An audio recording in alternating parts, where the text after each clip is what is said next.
Bapak, Ibu, saudara-saudari yang dikasihi oleh Tuhan, saat saya masih kecil, saya itu takut sama orang tua saya. Karena apa? Ya karena salah sedikit, dimarahin, lalai, tidak mengerjakan tugas-tugas rumah, diomelin. Bahkan tidak jarang saya itu kalau nggak dicubit ya disabet sama sapu lidi begitu ya. Ya waktu itu pasti karena kenakalan saya, tetapi saya tidak berpikir tentang kenakalan saya itu. Yang jelas adalah orang tua saya galak, maka saya takut sama dia. Dan karena itulah cara pandang saya terhadap Tuhan Allah pun demikian adanya. Saya menganggap Tuhan Allah itu seperti orang tua saya yang galak, yang kalau saya salah pasti akan dihukum. Ya jangankan saya salah, saya rajin berdoa ke gereja jadi misdinar pun kadang-kadang Allah juga membuat saya tidak nyaman, tidak enak gitu ya. Maka saya menganggap Allah itu sebagai pribadi yang galak, yang suka menghukum. Dan karena cara pandang saya yang seperti ini, maka cara saya bersikap terhadap orang tua, terhadap Tuhan Allah, ya seperti apa yang dikatakan Yesus hari ini sebagai sebuah kemunafikan orang Farisi. Artinya ya saya berbuat di hadapan mereka, saya manis, saya baik, tetapi kalau nggak ada orang tua saya, ya saya centilin adik-adik saya tendangin adik-adik saya gitu ya. Ya semacam itulah, bahwa di hadapan orang lain, di hadapan Tuhan, di hadapan orang tua saya baik, tapi di belakang mereka saya berbuat jahat.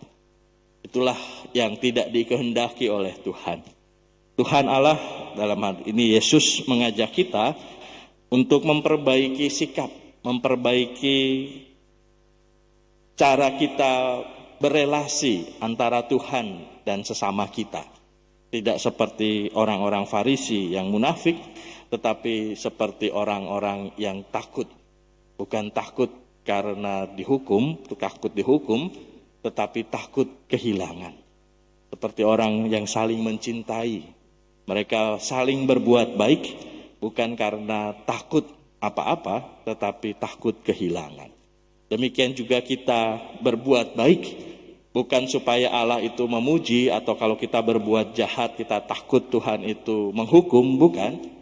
Kita berbuat baik itu sebagai ungkapan kasih kita, sebagai ungkapan sayang kita kepada Tuhan yang juga telah lebih dahulu mengasihi dan menyayangi kita. Maka pada akhir kalimat atau kalimat terakhir dari perikop ini Tuhan menegaskan, karena itu janganlah takut, karena kalian lebih berharga daripada banyak burung pipit. Maka mari kita mohonkan rahmat dan berkat agar rasa takut kita kepada Tuhan bukan berdasarkan pada rasa takut karena nanti masuk neraka atau dihukum, tetapi rasa takut kita itu berdasarkan karena kita mengasihi, mencintai, dan menghormati Tuhan Allah kita dengan pelayanan, dengan pedulian kita kepada sesama, sehingga kita bisa menjadi pribadi yang rela berbagi, rela mengasihi, dan peduli kepada sesama kita. Maka mari kita lanjutkan ibadah kita dengan mohonkan rahmat dan berkat, agar kita bisa menjadi pribadi yang rendah hati dan rela berbagi. Kemuliaan pada Bapa dan Putra dan Roh Kudus, seperti pada permulaan, sekarang, selalu, dan sepanjang segala abad. Amin. Mari kita hening sejenak.